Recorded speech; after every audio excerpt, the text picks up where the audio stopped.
ఓం విఘ్నేశ్వరాయ నమః. ఆదిత్యాయ సోమాయ మంగళాయ బుధాయ చ గురుశుక్ర శనిభ్యశ్చ రాహువే కేతవే నమః. ధర్మో రక్షిత రక్షిత, వృక్షో రక్షిత రక్షిత. మన జన్మ నక్షత్రాలకు వృక్షాలకు ఉన్న సంబంధం గురించి తెలుసుకుంటున్నాం.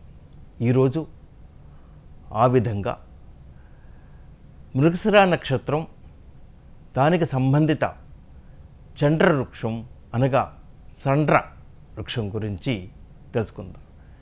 ఈ చండ్ర వృక్షాన్ని సండ్ర వృక్షంగా కూడా కొన్ని ప్రాంతాల్లో పిలుస్తూ ఉంటారు.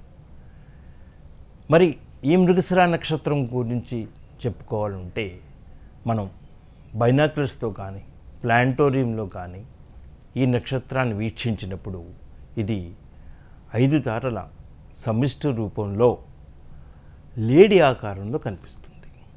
చక్కటి నక్షత్రం, ఎంతో శక్తివంతమైనది కూడా.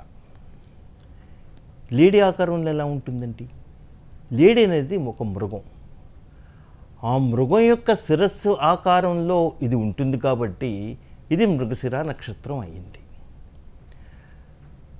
అలాగే ఈ నక్షత్రంలోని 1-2 పాదాలు వృషభ రాశిలోనికి, 3-4 పాదాలు మిథున రాశిలోకి వస్తాయి. రత్నశాస్త్ర ప్రకారం గోమేధికం కానీ జాతిపచ్చ కానీ పెట్టుకోవాలని చెప్తారు. సంఖ్యాశాస్త్ర ప్రకారం 2, 3, 7, 9 వీటికి లక్కీ నెంబర్స్గా చెప్పుకోవచ్చు.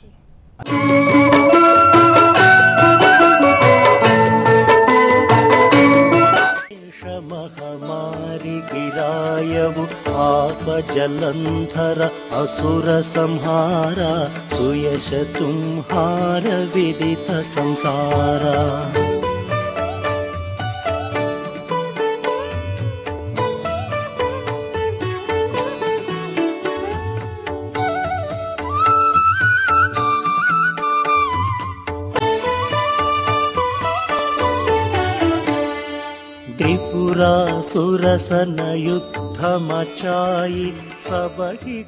అప్పటి నుంచి రాహుకేతువులు సూర్యచంద్రుల్ని గ్రహణ రూపంలో పీడిస్తున్నాయని చెబుతారు. అంతేకాక మానవ జీవితాల్లోనూ వీరిరువురు అరిష్టాల్ని సృష్టిస్తారని, అలాంటి అరిష్టాల నుంచి బయటపడడానికి ప్రత్యేకించి శ్రీకాళహస్తిలో రాహుకేతు కాలదోష పూజలు నిర్వహిస్తున్నారు.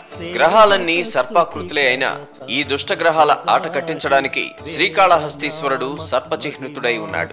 అందుకే ఈ క్షేత్రంలో భక్తులు రాహుకేతు పూజలు చేయించుకుని దోష నివారణ చేసుకుంటున్నారు.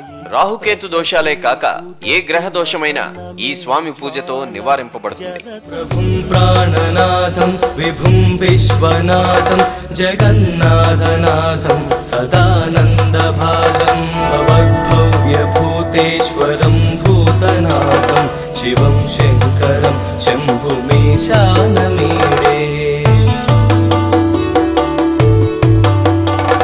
గళేరుండమాలం తనౌ సర్పజాలం మహాకాలకాలం గణేశాదిపాలం. జటాజూట గంగోత్తరంగై విశాలం శివం శంకరం శంభుమీశానమీడే. అనునిత్యం బోళాశంకరునికి పూజలు దేదీప్యమానంగా జరుగుతూ ఉంటాయి. పాలాభిషేకం, కర్పూరాభిషేకం, కాశీ గంగాభిషేకం, రుద్రాభిషేకం, ఇలా ఈ అభిషేక ప్రియుడికి పూజల్ని నిర్వహిస్తూ ఉంటారు. ఆలయ పరిసరాల్లో మొత్తం 36 తీర్థాలు ఉన్నాయి. దేవాలయంలోని పాతాళ గంగ, మూక తీర్థంలోని తీర్థాన్ని సేవిస్తే నత్తి మూగ లోపాలు పోయి వాక్చాతుర్యం కలుగుతుందంటారు. ఓం జై శివ